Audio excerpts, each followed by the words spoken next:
Welcome, Wargamers, to the putrid gardens of the mortal realms, because today we are talking about the Maggotkin of Nurgle as I'm slowly redoing all of my faction lore videos for 3rd edition.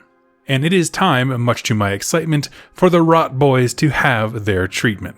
Now, these are the servants of the chaos god Nurgle, a deity who we're going to explore in more detail today and see throughout this series as his forces accept his benevolent gifts and share them so freely with the mortal realms. Now, one thing I'd like to add right up top here is if you like this video and you're interested in this faction, please consider using the affiliate link in my description down below. It's for the store Noble Knight Games. It's located here in the US with great discounts on all GW products, and using that link goes a long way to supporting me, my wife, our cat, this channel, all of it. It's all life-changing stuff, and I really do appreciate it. Now, for those of you who are new to Age of Sigmar or this particular faction, Nurgle is the god of disease, entropy, and most importantly, in my opinion, despair.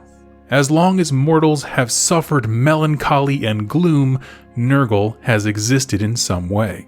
But what really kind of gets him revved up and empowered is when mortals have to face that despair and hopelessness for an extended period of time. So, like, for example, if they were to be slowly rotting from a disease, to see their body and their minds undone and the desperation for a cure that follows.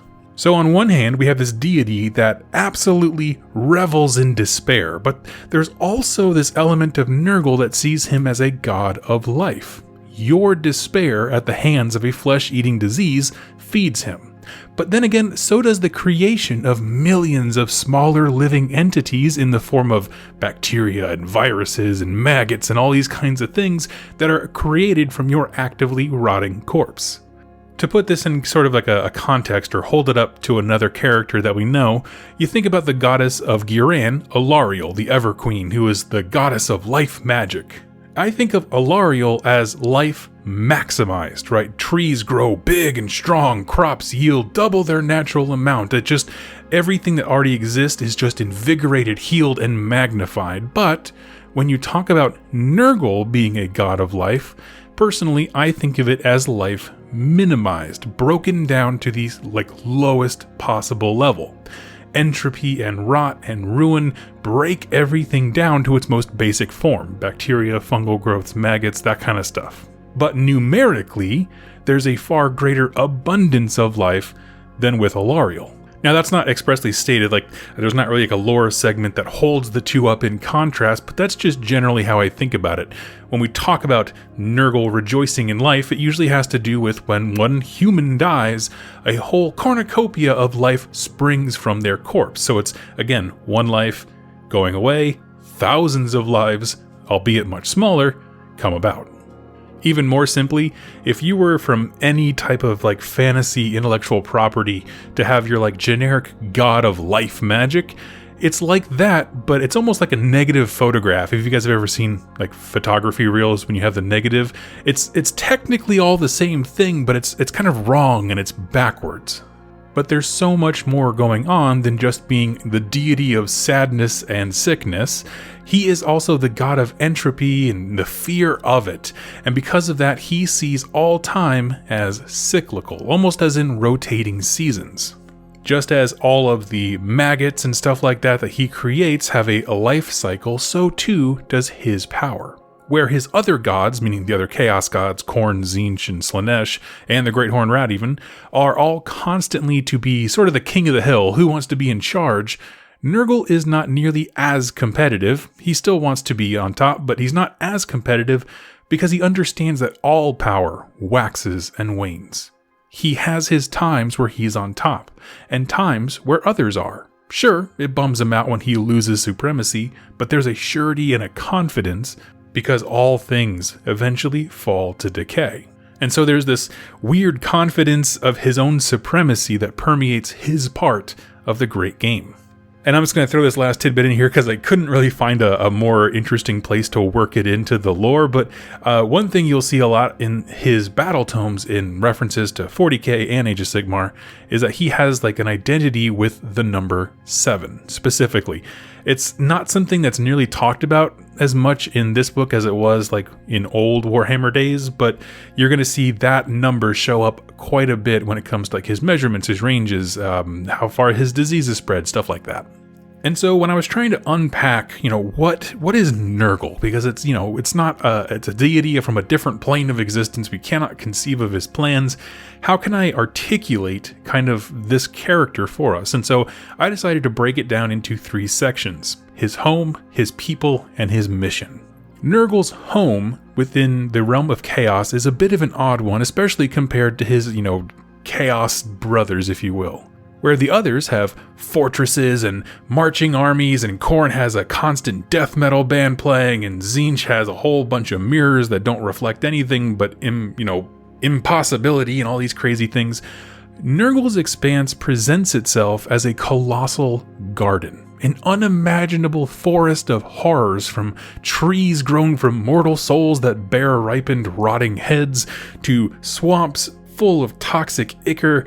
This is the Garden of Grandpa Nurgle, a living fortress just as impenetrable as any wall, and it's also a reflection of its dark master.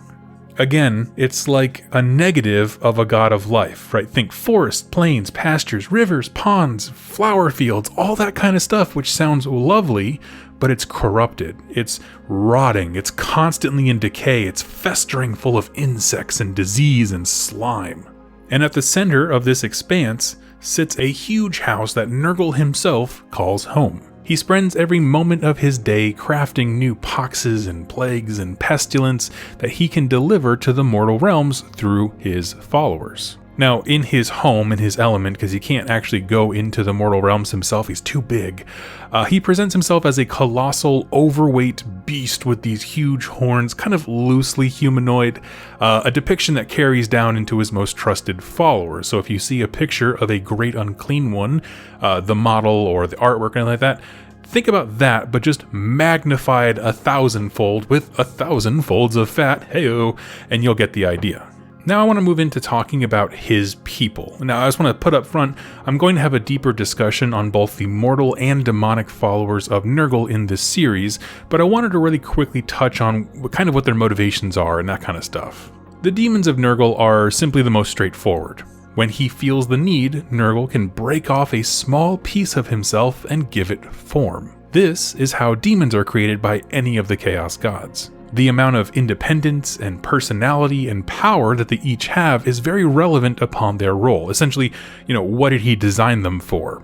So you have on the low end plague bearers and nurglings, which have very little autonomy and creativity, or on the other end you have the Great Unclean One, who have the freedom to craft complex missions and lead huge armies. As for the mortal side of things, these are men and women of the realms who have willingly or unwillingly given themselves over to the plague god. We're going to explore their motivations for this devotion in a mortal-specific video. But these collectively, the Rotbringers, see that as their personal mission to blur the line between the mortal realms and the realm of chaos.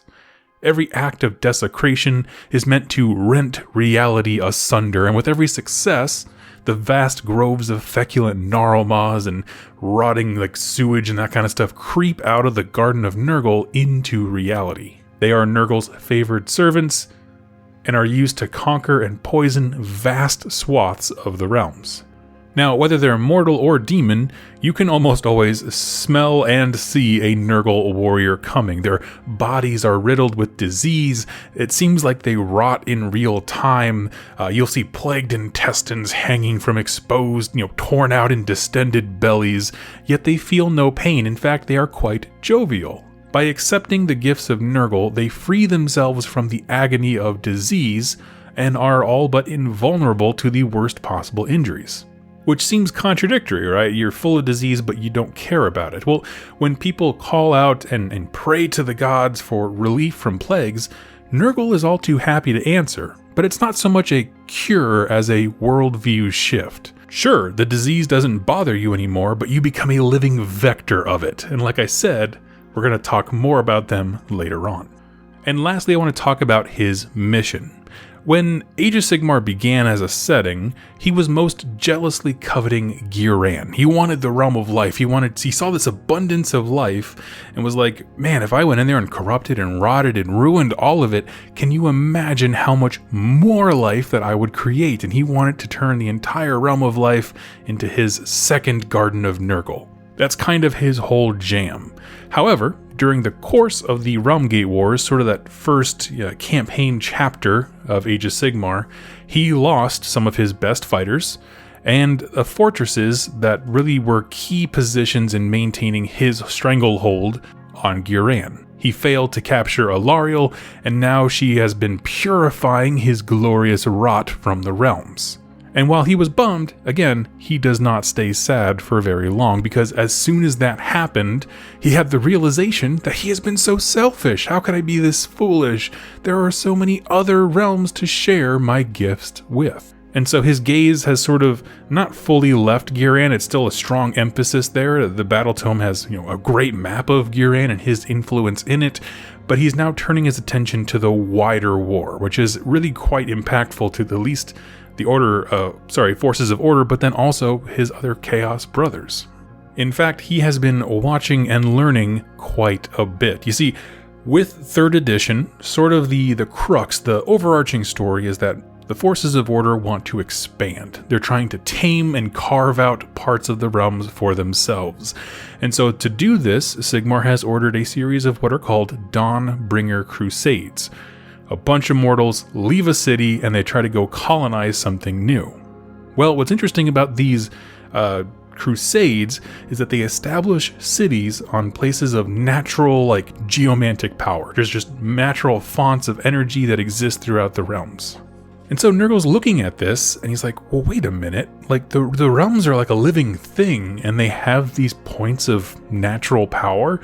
And so he starts to do the same. He sends out his Maggotkin to go to these same points of geomantic power and corrupt them, because essentially he's poisoning the realm itself. And that's something that really wasn't emphasized too much before, is that the realms themselves are a living thing. They respond in real time to the forces that are with them and on them and permeate throughout them. But when you hit these very specific points of power, terrible things can happen. So essentially, he will go to an area that has, say, several of these geomantic points, whether they have crusades already building cities on them or not. He'll invade the area and then build these desecration monuments and filth pits and all kinds of bad things. And if you corrupt enough of these points, you can actually create a huge tear in reality where the Garden of Nurgle pours out. Which is an interesting thing, because this is actually the first Chaos book we've had in 3rd edition, and I'm very curious to see how the other Chaos Gods can use these same things. It seems like Order set the tone for what's going on, and everybody else is like, oh man, that's a great idea. And so I want to end this video like I end all of my videos by talking about why I think this is so cool. Again, this is my reintroduction to Nurgle, the Plague God. I absolutely love the themes in this army. This idea of rot, ruin, despair, there's plenty of it all around the mortal realms, and so all of it constantly is feeding Nurgle. When Khorne is, ascendant and he's killing everything and carving up the realm of fire, all those dead bodies eventually rot and feed Nurgle. And one thing I've touched on before that I really do think bears mentioning is that Nurgle is unique amongst the Chaos Gods because his influence outpaces his forces.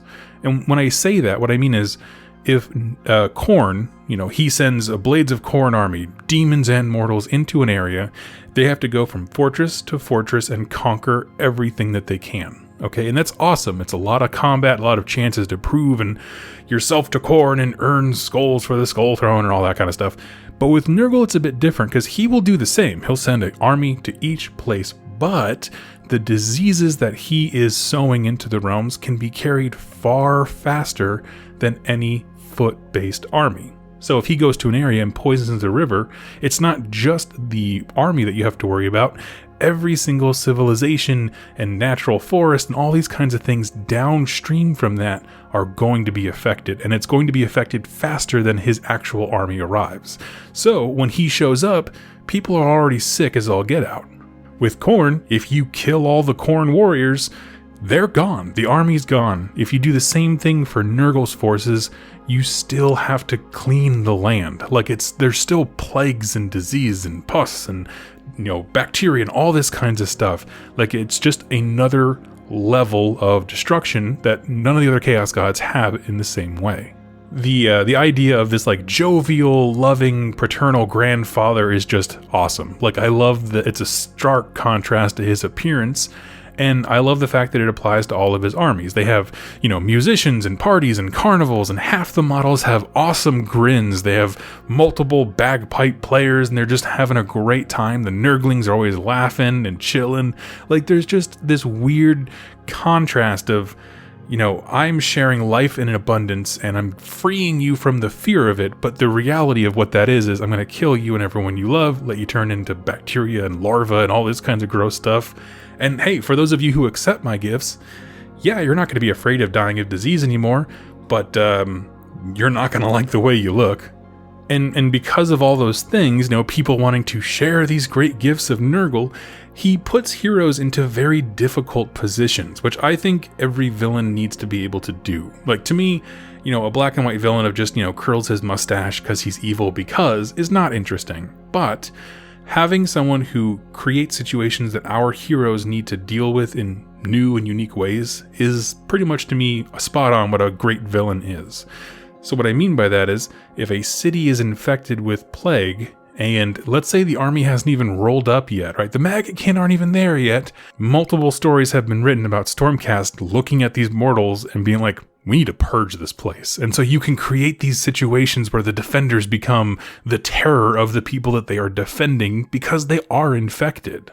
And there's just great stories about how do you contain this disease that is running rampant through the realms? And the kind of dark places that puts our heroes, whether they are mortal or they're Stormcast or whatever, it puts them all in a very awkward position where hard decisions have to be made. And again, I think that makes a great villain. All in all, he creates, awesome bad guy armies that just can't seem to understand, why are we the enemy? We're just coming here to share the beautiful, beneficent gifts of the grandfather. And I like that. Half of them aren't even really warriors. If you read the Black Library books, I feel like half of the Nurgle champions are like, I'm a gardener. And I used to have an apple orchard or something like that, and now I'm a Nurgle champion. Because it's not about war, it's about the spread. The spread of plague, the spread of entropy, disease, and despair, and all that kind of stuff. So friends, let me know your thoughts on Papa Nurgle. He is my favorite Chaos God for sure. I like the playstyles of some others as well, but Nurgle takes the cake in terms of the actual lore behind it because there's an amount of complexity and nuance to it that I actually deeply enjoy. And I would love to hear your thoughts. Leave them in the comments down below and I will chat with you later. Thank you so much for watching and happy wargaming.